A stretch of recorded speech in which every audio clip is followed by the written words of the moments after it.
What about the weekend's fight then? I know your official pick was Beterbiev on points, and that's what happened.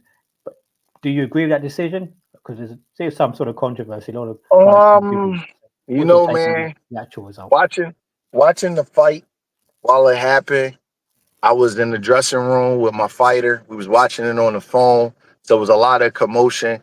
I wasn't scoring it with a pen in the pad. So what I'll say is the fight appeared to be on even terms. I didn't I haven't got a chance to see the fight again. I haven't had a chance to you know, really just dissect the fight. I got to see it that one time, just like the judges did. And I thought the fight was contested on even terms. I didn't think Bivol swept the earlier rounds. I don't agree with that at all. I don't think he swept the earlier rounds. I see people see he won the first 6 or 7 rounds. I did not see that. And I didn't think Beterbiev swept all the late round. I thought Bivol snuck a couple in. I thought both guys displayed really good. They're both finished fighters in their own way. They displayed a great skill set, great defense. They didn't allow the other guy to take a big chunk of the momentum where you get up 3, 4 rounds in a row. I didn't see that. I think both guys stuck to their jab. They stayed in their boxing position. It was rarely that one of them got out of position. They both kept their hands up. They rarely allowed themselves to get hit with big combinations, maybe single shots, but not big combinations. Um, it was an excellent fight. I picked Beterbiev on points because I think he boxes better than he's given credit for. Um, he boxes going forward, and he's such a hard puncher, and he's like a menacing looking person that he doesn't get credit for his boxing, because everybody equates boxing with fanciness and twitchiness and rolling and slipping and rubbernecking and doing all that kind of stuff. But he can box. He's just fundamentally sound, and he just keeps it simple because of where he's from and how he fights. And I'm impressed with Bivol's toughness. I'm impressed with his ability to raise this game and fight a monster and not get ate up. And I'm impressed with Bivol. I'm really impressed with Bivol.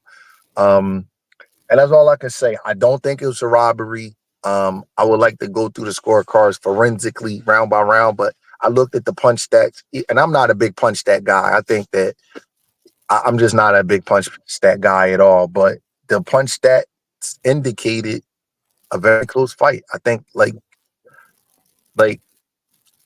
overall punch stats can be misleading, but round by round punch stats, I think it was just almost even. I think it was like 6-5-1 in favor of Beterbiev as far as who outlanded who and around, and some of the rounds was like by one punch. Judges, they don't have a counter with them, so that's tough, man. It was tough fight to score.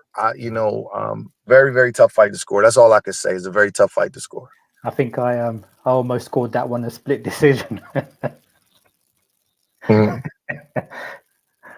It was that You, close. you know how people are. They're like, I had it a split decision. I'm like, who'd you score the fight with, buddy? Because one person can't score a fight a split decision.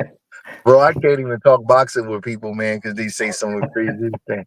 That should have been it. That was, I think it was a unanimous decision. You don't think anything. All you think is what your scorecard said. A group of people have to decide whether it's unanimous or split. People are just, man, I hate even talking boxing with people, man.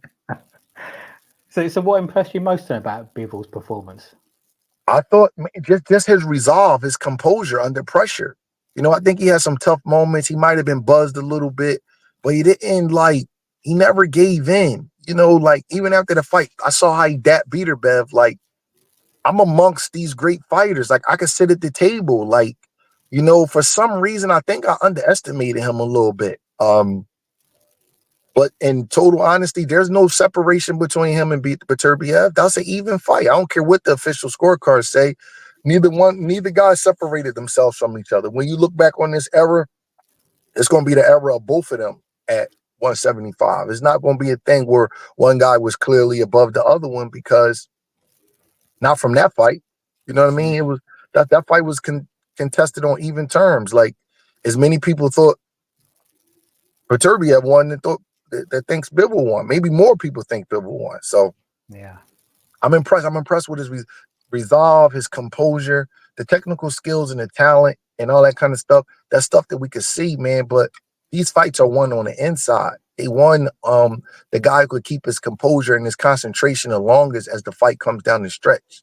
The guy that can not just stick with his game plan, but believe it and do it with constitution and believe in it and keep working it and working it. Bivol have he one of them guys. That Mm. I know when I'm watching a great fighter. I'm not talking about potential. I'm not talking about talent.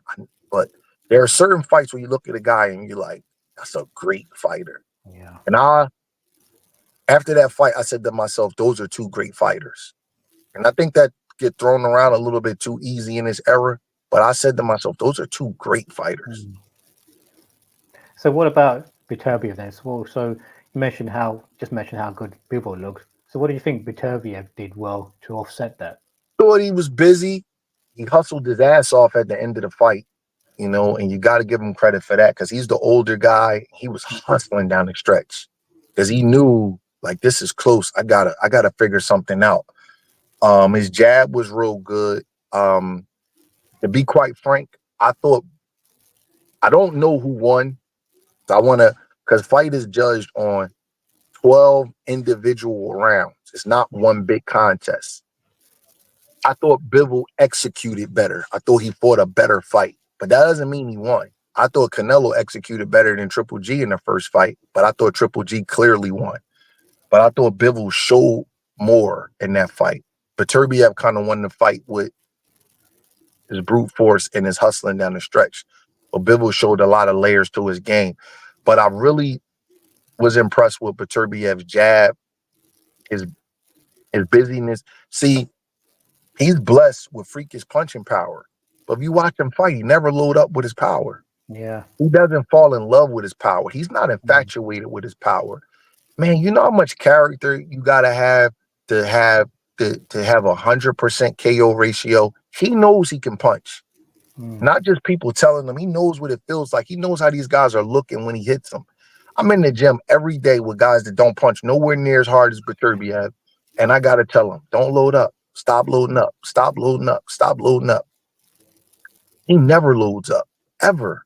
I don't think I've ever seen him cock a punch back and just load up and just swing wild and crazy. Not once.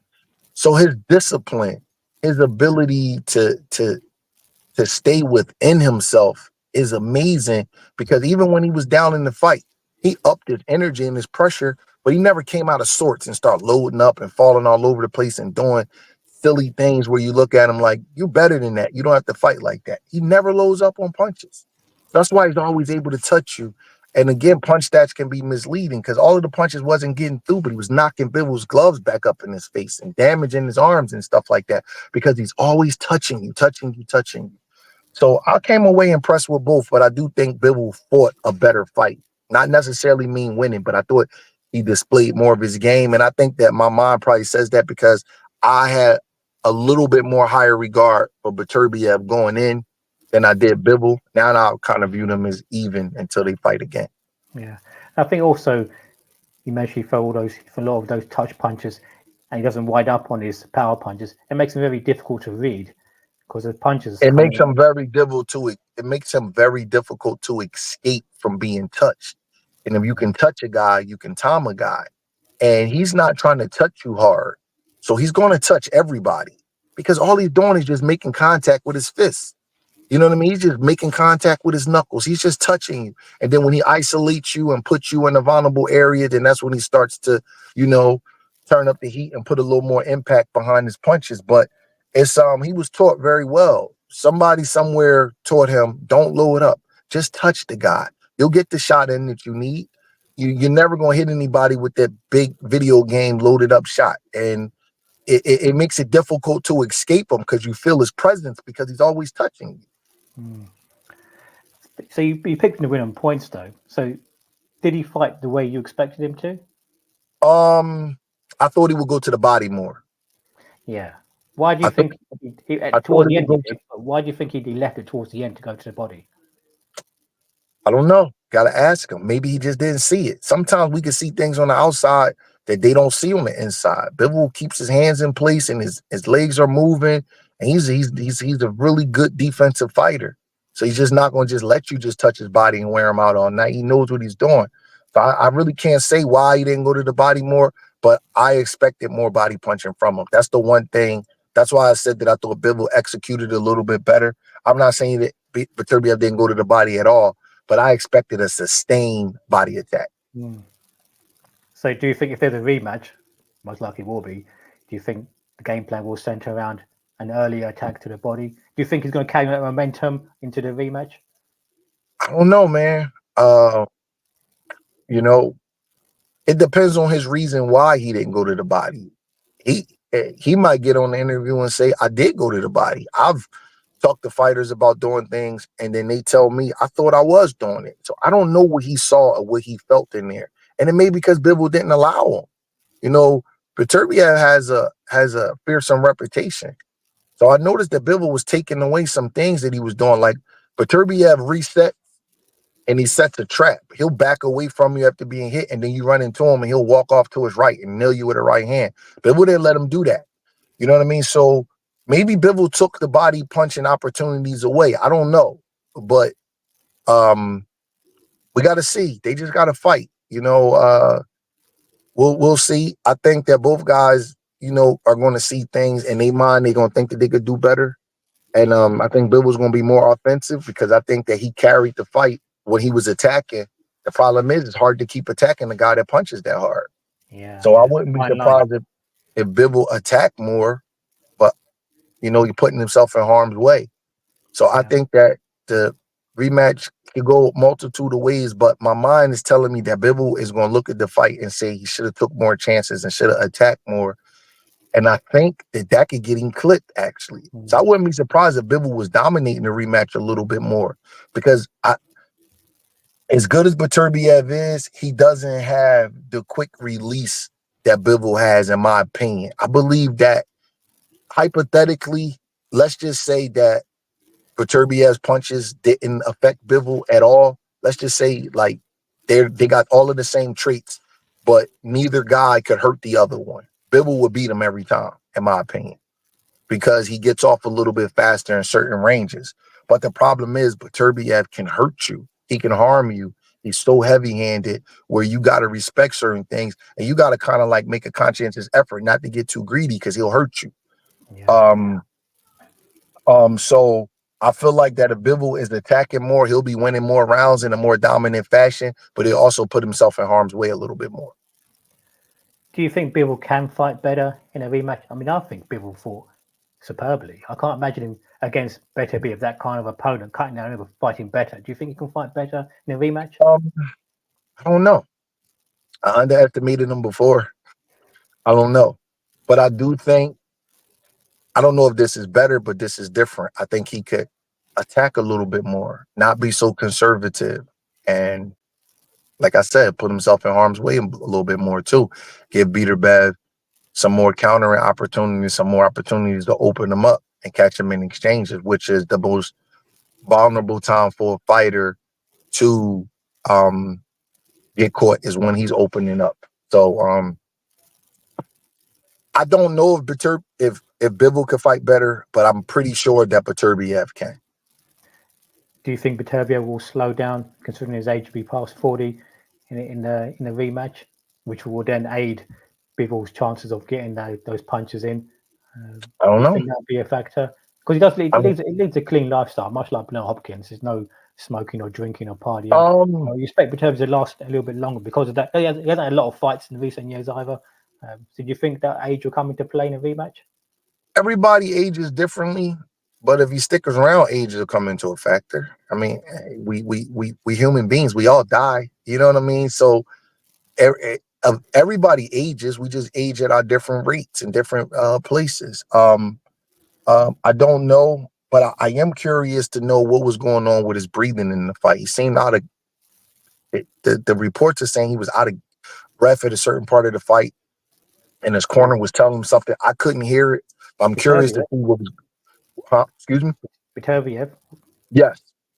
I'm curious to see what was going on. I don't know what round it was, but it was early in the fight, and his corner was telling him like, "You're okay. You're in good shape. You could something about his breathing or something." So I don't know. Mm. I'm Yeah, curious to see I missed that what as was well. going on with that. I didn't hear it clearly because I was in a locker room full of people screaming and hollering. So I'm curious to see what was going on with that. But I don't know. You know, his age is his age. I don't want to make excuses for him because he did win the fight. But 40 years old is kind of up there for any athlete unless you're a golfer. So let's just see. What about ring generalship? Who do you think? Because a lot of people are saying that those who are supporting Beterbiev said that he got this in because of his command of the ring, whereas Bivol was fine on the outside and the ropes more. How did you see that? I score ring generalship, and that's one of the reasons why I don't think it was a robbery because ring generalship just simply means who's controlling the action. And Beterbiev was controlling the action and a lot of the rounds that he made a case for himself with the peppery jab, with stepping in with good balance, and Bivol would look a little out of sorts. Then he would get himself together and crack off a combination. Then Beterbiev would take control again. So I felt that Beterbiev was controlling a lot of the action. People make up their own rules of ring generalship, but it just simply means who's the ring general, who's controlling the action, whether you're coming forward or coming backwards. So I thought that he was controlling a lot of the action. And I think that that's probably what the judges, you know, I don't want to speak for the judges. I don't know what they was thinking, but I could see how somebody could have him winning 6 or 7 rounds. I've read your mailbag in the past where you've mentioned when fighters have these kind of performances where someone may see a slight chink in the armor, all of a sudden everyone wants to fight them. Do you think now people are going to come out and challenge Beterbiev more? And do you think there's a different fight for him as opposed to a rematch? Someone else may challenge him. I've heard people say Canelo will beat him now. So what do you think? Who's the best challenge for Beterbiev outside of Bivol? And do you think now that people are going to start challenging more often because he didn't knock out someone, even though Bivol's a great fighter himself as well? Yes, I do. I think that's just how this era is. I think it's human nature. I think it happened in other eras, but it's very prolific in this era. When you see a fighter becomes vulnerable, everybody wants to fight him now. Even the coaches feel as though they can put together a game plan to fight the guy and overcome the guy. And it's just how boxing is. It's just how it is. And your fights become 10% tougher once guys see you in a slightly vulnerable state because of hope. They got more hope. Just think of all of the great destructive fighters that we've ever seen. Just think about them. When they get a tough fight, fighters fight them harder. Their fights become harder. Just think about them. I can Yeah, name them all. Look at George Foreman. He's the most destructive guy I've probably ever seen in my life. When Ali beat him, Ron Lau gives him life and death, and he's much better fighter than Ron Lau. And uh, he's the from Philly. Philly fighter Jimmy Young. Jimmy Young beat him.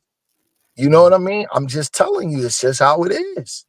It's just how it is. Guys fight you harder. Tommy Hearns is a knockout machine, right? Lost to Ray Leonard. Look at his next fight for the guy named Ernie Singletary. That fight went the distance. And Ernie Singletary was a club fighter. Guys fight you harder. Pernell Whitaker gets a draw versus Julio Cesar Chavez. What happens in his next fight? Frankie Randall beats him.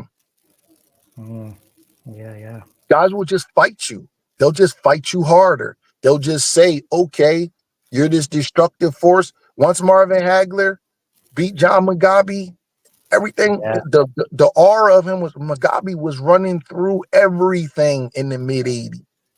He was running through them. Hell of a fighter. His best night was against Marvin Hagler. Afterwards, guys looking at him like, okay, we'll fight him. We'll fight him. There's no problem. That's how it happens. Prince Nassim Ahmed, Marco Antonio Barrera beats him. He didn't even give himself a chance. mm, So he fought one more fight and was out of boxing. yeah. I think that one fight went the distance as well, didn't it, against a lesser I opponent? can't remember if it went to Disney. I believe he scored a knockout. But I tell you one thing, he retired when he was 28 years old, 28, Mm, 29 years old. He had a lot more money to make, a lot of big fights. He had the Moraleses, he had Mayweather, he had Marquez, all kinds of huge money fights. That guy probably left $50 million on the table. That's how boxing works. Even Benavidez. Benavidez goes the distance with Plant. The next thing you know, Demetrius Andre's like, okay, I'll fight him. Then the nail, okay, I'll fight him. When destructive fighters have that night, they don't even have to lose. They can just have a tough night. Everybody's gonna fight Beterbiev a little harder now. I wouldn't be surprised if Benavidez fought him. I wouldn't be surprised if Canelo fought him because they saw that. They looking like the big example in recent times is Triple G. Yeah. It's Triple G. Nobody wanted to fight him. They could say whatever they want. Sergio Martinez and those guys, they wanted nothing to do with him. Nothing to do with him. 2012, 2013, 2014, 2015. Next thing you know, Kell Brook lands a few punches and Danny Jacobs holds him close. Triple G don't got no more problem getting fights. Yeah, the coach's Am I game right? plan goes. Yeah, you're right. Yeah, the coach's I'm game telling plan. you. And not only do they not have problems getting fights, the fights get tougher. Doesn't and once you show a vulnerable moment, it shows what kind of fighter you are. Because now you got to overcome not just the stylistic issue that gave you trouble. Now you got to overcome a guy fighting you with more hope, more character, more will to win. You see how Vatic was coming on down the stretch versus Benavidez? Watch it really closely. I would not be surprised if Benavidez and Canelo fought Beterbiev. It's that key word. I don't believe Canelo can beat him because I think his jab is too constant and it would drive Canelo crazy. And Canelo don't really fight with his legs. And he's not going to just sit there and just roll and catch. And I think Canelo's on the other side of his prime too. He's not the freshest daisy in the world either. And he has a lot of fights. But David is young. He's 27, 28. He got the fast hands. He has youth on his side. I'm not picking him to win right now, but I could see a scenario where David could outpoint Beterbiev, to be honest with you, especially if they fight like late 2025 or early 2026. If they don't fight next year, I'll pick David. Because the more training camps, you know what I mean, the more time goes on. Beterbiev will have had to beat Bivol again, then another tough fight. And then David's coming in there challenging him with them fast hands in the mid-range. That would be a hard fight for Beterbiev stylistically if he don't catch David. It would be hard for him to outpoint him. Yeah, it's that key word, hope, isn't it? You go from hopeless to hopeful. There was a science experiment about rats. Did you ever hear that experiment about the 1950s or 60s? No. I'll tell it to you real fast. There was this scientist, and he had a group of rats, and he wanted to see how long they could, live under the water. So he put them under the water, and he timed them, and they all died. But he wanted to see like how long it took for each one of them to die. And then the next experiment, what he did was right before that time came, he rescued them and took them out. Right. So then those same rats he put in there to see if they will go past that threshold of where the first rats went when he died, the rats that he saved, right? And these rats lasted like 3 or 4 times longer than what he thought the threshold was, because that one time that he saved them, they felt like they had hope. And he couldn't explain it with anything scientifically except for hope, except that they was just waiting and waiting and they fought. And it was like 3 times the amount of times the rats lasted in the first experiment. They was all the same type of rats. They was all bred in the same laboratory, but they had hope. So when fighters have hope, you got a different fight on your hands. And it wasn't just age. Look at Julio Cesar Chavez's career before and after Pernell Whitaker. I'm telling you. It's not just an age thing. Look at Vasily Girov. Remember him? He was a monster. He was like 30-0, 27 knockouts. James Toney stands up to him and it's like, okay, all right, okay. Look at Mike Tyson. They thought Buster Douglas was a fluke. Yeah. Once Holyfield stood up to him, Franz Botha was punching him in his head. Nobody was afraid of him anymore. And it's not their fault that people are afraid of him, but the fact remains very few destructive fighters stay that way. You know what I mean? Like Pacquiao, he's one of one. You know, even Hearns never became gun shy. If you wanted to fight him, he just knocked you out anyway, or you knocked him out. He didn't get like that. But for the most part, it's difficult to overcome when you're that fearsome, destructive type of fighter, and then somebody sees you in a vulnerable position, and then the other fighters start fighting you harder. I'll give you another good example. Arthur Abraham. Remember him?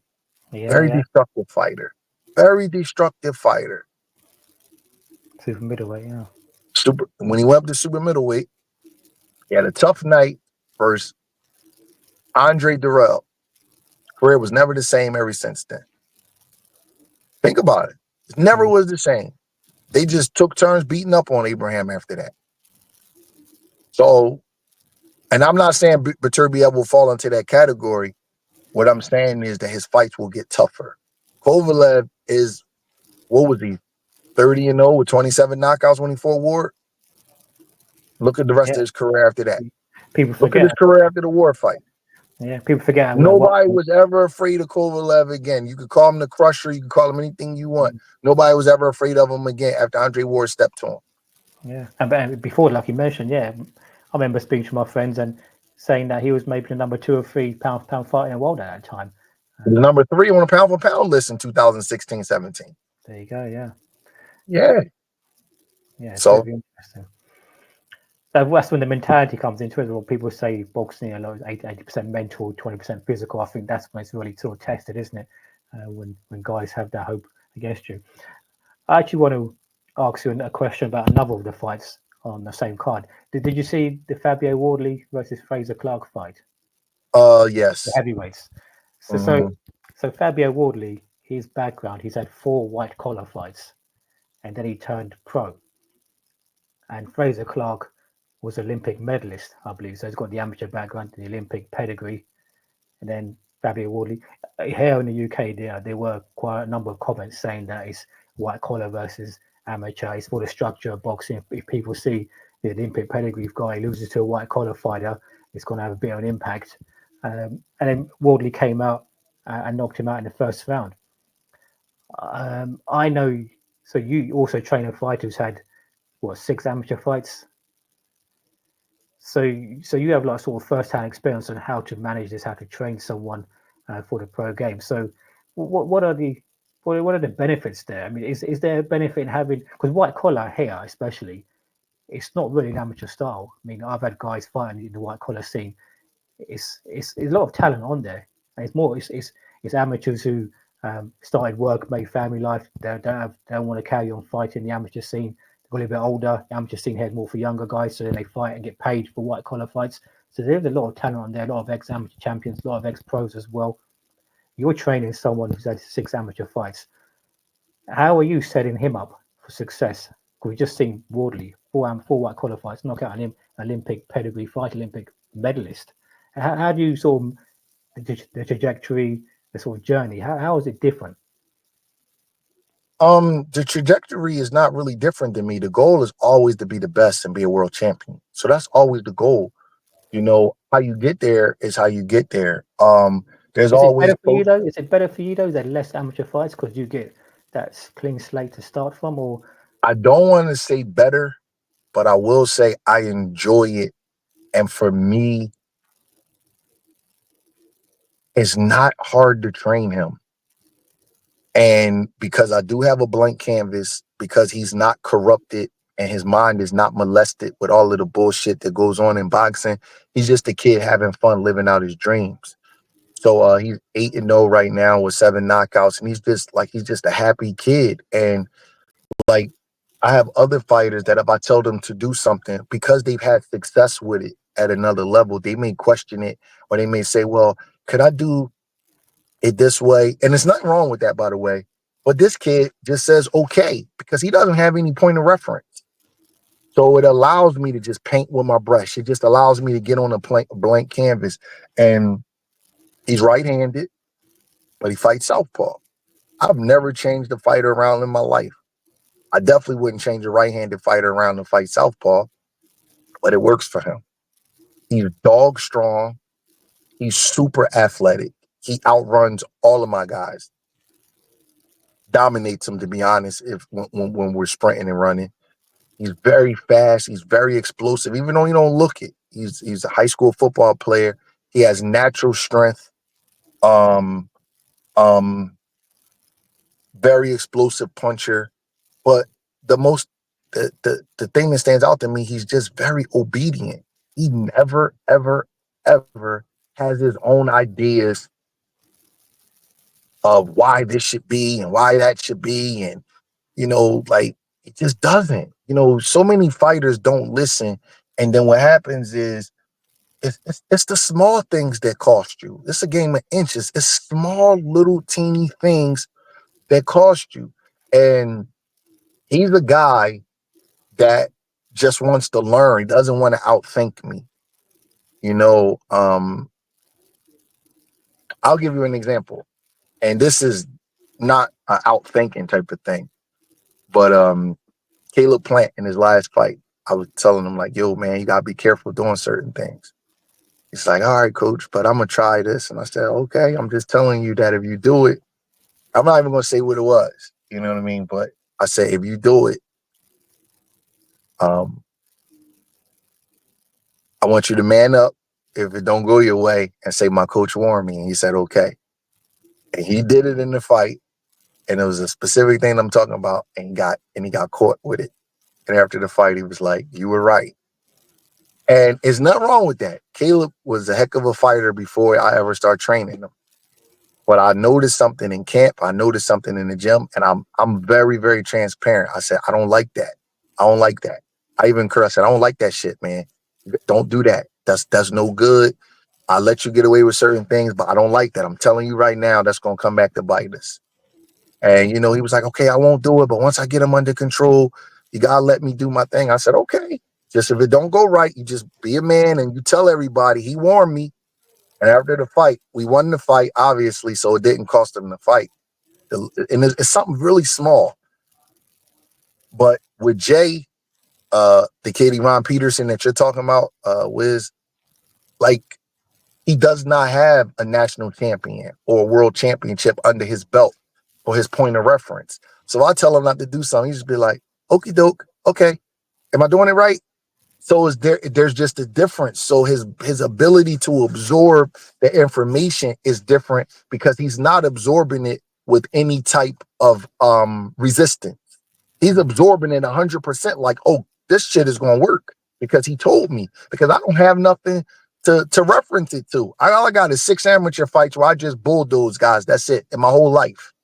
So it does present you the blank canvas, but obviously there's some catching up to do with pedigree and instincts and all that kind of stuff. He's 28. How old is he? He's 28 years old. So he's going to be dealing with guys 28 that have been fighting since they was 10. So the instincts is going to be different. You feel what I'm saying? So we got to make up for that kind of How stuff. do you overcome that then? Huh? How would you overcome that? Someone who's been fighting all their life. Dwight Carey done it, another Philly fighter. Dwight Carey done it, Philly trained fighter. I mean, what's the trick there then? Because that's a tough one. It's not going to be no trick. It's not going to be no trick. When we get to that point, we're going to just figure it out. It's not going to be a trick. Every fight is different. And, I don't look at things as though they're insurmountable. I look at them as a challenge and I enjoy going through the process. So it's not going to be a trick. He's the guy I got. I can't trade his career for another guy's career. And I'm not the kind of trainer that says, oh, I wish I had that guy. I wish I had that guy. I've had guys of all different ilks. So it's going to be what it's going to be. And I'm looking forward to the challenge. And he got a lot of guys on his hit list that have been fighting since they was 10 years old and that are at middleweight. And he looks at them as their food. And that's how you're supposed to look at them. And when we had those fights, we can have an interview and then we'll talk about it and we'll see. And I'm telling you right now, in 2 years, he's going to be able to fight anybody in the world. And I really believe that. I believe it too, because obviously I've been following your work for so many years. I know you must be licking your finger, licking your fingers that you're working on that, on someone like you said, he's come back with just 6 fights, so you can work on him and drill in what you want without little resistance. I'm looking forward to it, which is why I asked about him. And when Wardley fought, it sort of reminded me of say similar background. So yes, I'm looking forward to it too. See, and I must tell you one more thing. Guys like that, they're unpredictable. So I have a few pros that are neat. They're neat.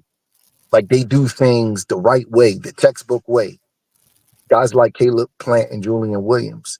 And what throws neat guys off are those unpredictable, dog bone strong guys that are just fighting off of their instinct and they don't do things in a predictable way.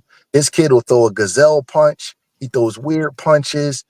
It's different. And a guy that's neat, he wants another neat guy in front of him that's jab, right hand, hook, step this way, step that way. This guy is doing all kinds of weird stuff and it throws you off. And on top of that, he is, bro, listen, let me tell you something. He's freakishly strong. I'm not just telling you that. Freakishly strong. Like when he hits you, it's like, God damn. He has really weird punching power and snap behind his punches. So on top of him being dog strong, beside top of him being a hard puncher, he does things in this weird, unconventional way. And I don't take it away from him. I let him do it. You know what I mean? I don't take it away from him because I know how hard that is to deal when you have a conventional mindset and you're dealing with somebody that's doing all this unpredictable stuff and you got to watch out for their power. Yeah. I'm looking forward to that. So I know, say 25, 30 minutes, it's been about 40 minutes, so I don't keep you any longer. As always, appreciate your time, appreciate your thoughts, and look forward to seeing, you've got a really good stable being built as well, so I'm really looking forward to continued success, and wish you all the success as well. I'm following it closely as I have been for the last few years. How much I've learned from yourself. So all the best. Thanks so much for your time. And Thank you. Take care. Thank you. I appreciate that. Appreciate you, Coach. Take care.